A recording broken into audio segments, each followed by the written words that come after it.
Welcome, friends. This is James Corbett of CorbettReport.com. And I'm James Evan Pilato of MediaMonarchy.com, and welcoming you back to another jam-packed episode of The New World Next Week in video form this week. Again, we apologize for technical difficulties, but video, audio, any way we can do it, we're trying to get you important information on a weekly basis here. James, we will blast right into it as we are anxiously awaiting the latest G20 meeting. And I saw something interesting from The Guardian that caught my eye. Nations chase tax evaders with plan to swap data globally. World leaders attending the annual G20 summit on Thursday, that's September 5th, are expected to promise to develop powerful tools to help the authorities combat international tax evaders with a deadline of June 2014. The move at the meeting, being held in St. Petersburg, Russia, will be claimed as a victory for an aggressive new strategy in the battle against evasion. The plan is to unilaterally That's the word of the week, isn't it? The plan is to unilaterally demand that financial institutions automatically surrender information on customer assets to overseas tax authorities. This bold approach has been pioneered by the U.S. and has attracted accusations from tax havens of human rights abuses and economic imperialism. But the G20 nations will all sign up to the measures. The plan is to be drafted by the OECD and borrows heavily from the Foreign Account Tax Compliance Act drawn up in the U.S. This act came into force this year, 2013, and requires financial firms around the world to disclose details of the assets of all American citizens held overseas or face punishing taxes on U.S. operations.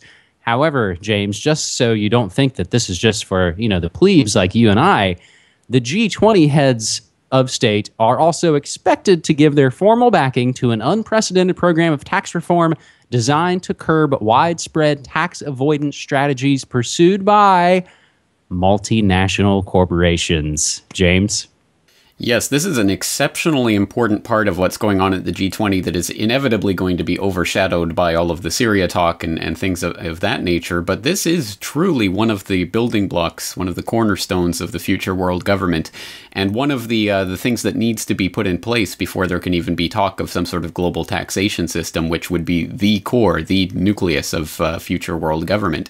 So I think this is exceptionally important what's happening right now, and it's something that's going to be put into place that most people won't even know has happened, and they won't understand the significance of it until it is way too late. These types of arrangements are going to truly demolish any idea that one can escape one's country of origin in any way, shape, or form. The claws of the taxation system are going to be able to rip through those walls.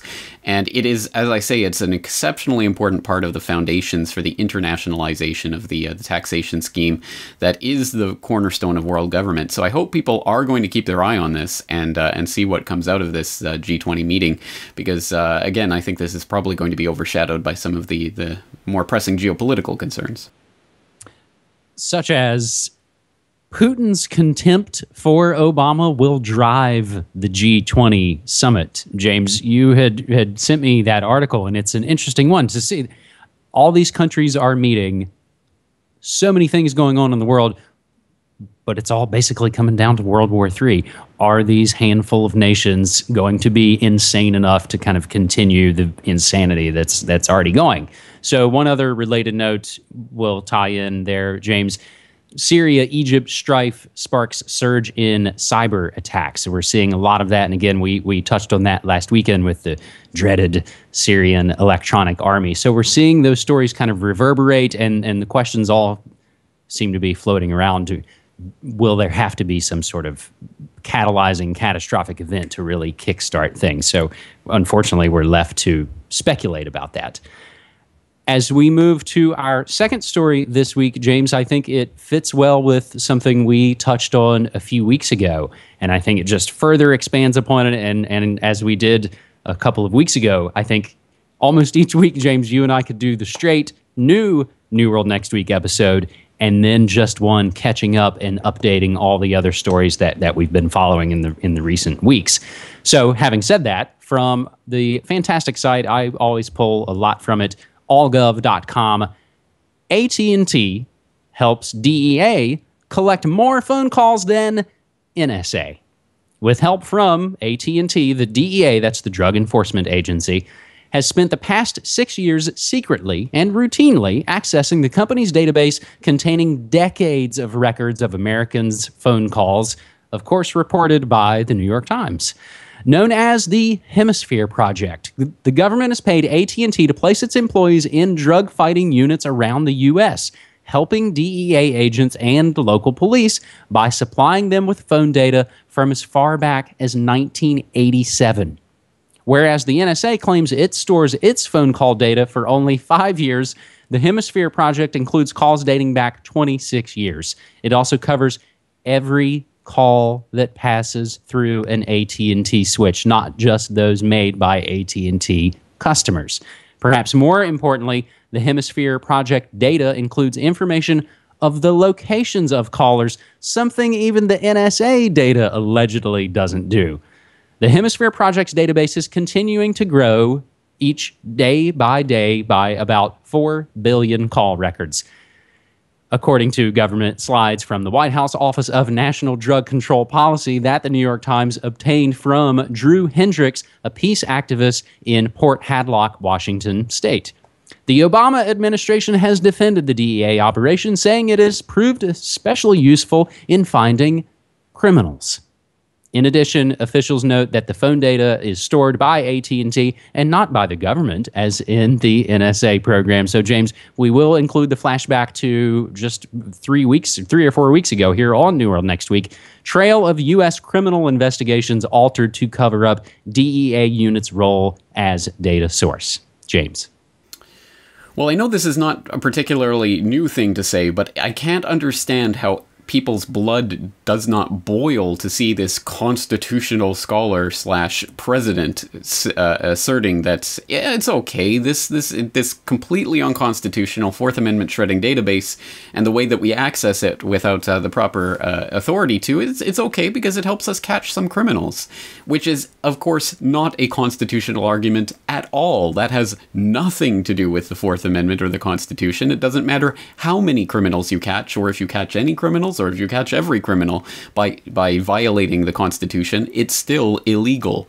So again, this type of activity, again, I keep saying this, it shouldn't be surprising, but at the same time, we have to keep our sense of outrage about this, because truly we are going through a conditioning phase right now where they want us to simply shrug our shoulders and say, oh, look at that, they're announcing another program. And it's getting to that point. I almost can't keep up with all of the revelations that are coming out, that any one of which would have made incredibly front page news in any other era of time, but now that we're living through this age of conditioning, it seems to get glossed over. And we've had revelations, for example, about the 6 months where the NSA set up base in Salt Lake City for the 2002 Olympics and recorded everything, all electronic communications that were coming in. They now openly admit that happened in 2002 as kind of a trial run for what they're doing now, I suppose. And it was all just it's all again just one more point in this stream of data that's flooding past us right now. So again, I hope people are maintaining their sense of outrage over this and understand that that truly this is a criminal government, top to bottom. And even if you are a statist who believes that government is the answer to our problems rather than the cause of them, you should still understand that without the removal of this government completely, nothing is going to change.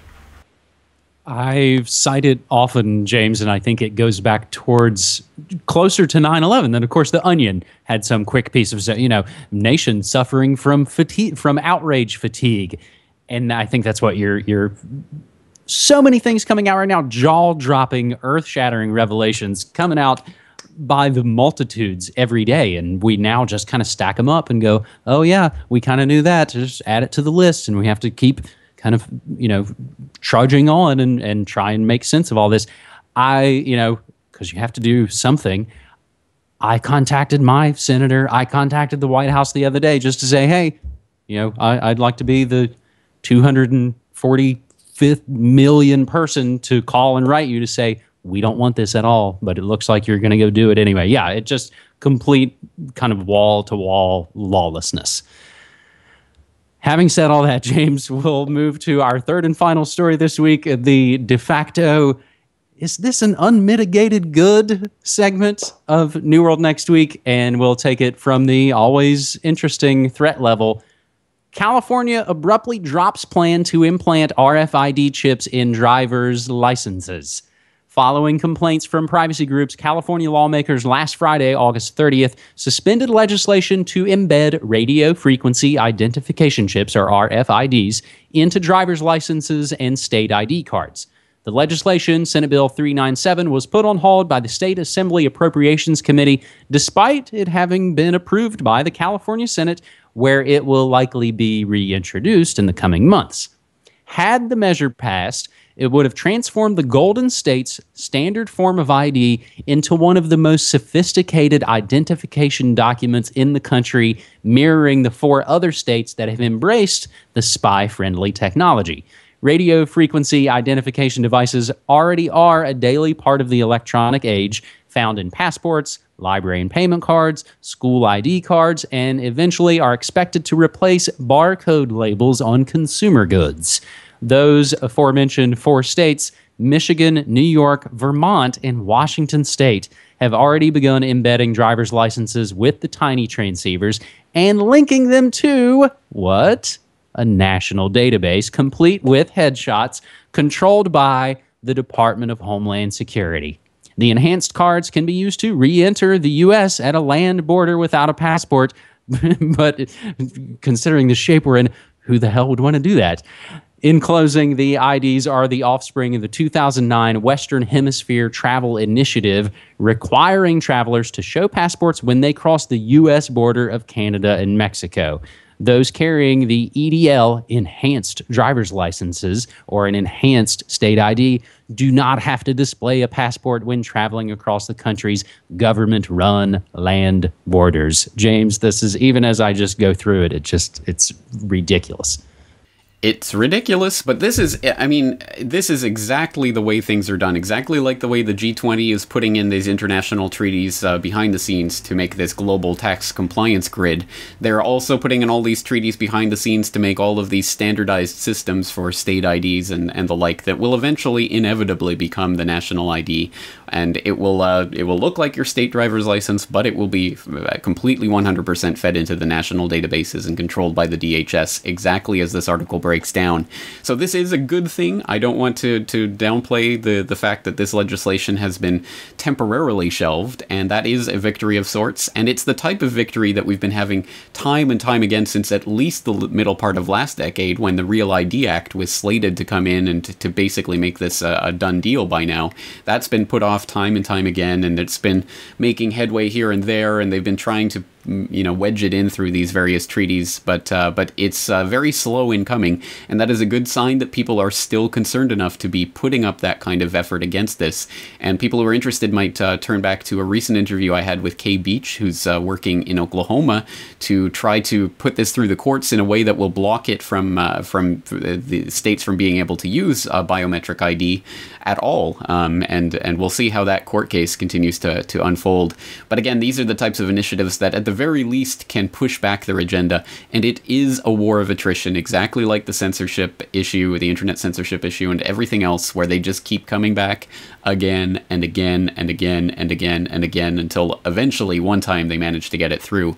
And unfortunately, just like they say about these dastardly terrorist attacks that we're supposed to be living in mortal fear of, they only have to win once, and that's a victory for good, because repealing legislation once it's gone through is virtually impossible. So again, this is a fight that unfortunately people have to continue to engage in, and in fact step up their efforts. And once again, let me just ask people to cogitate on the fact that once again, it's your government that is the problem. It's not the solution to this problem.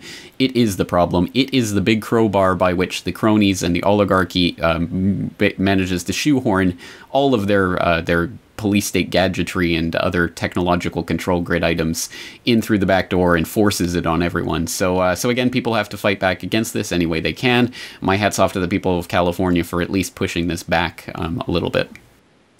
James, just in closing quickly, I want to throw out a mention.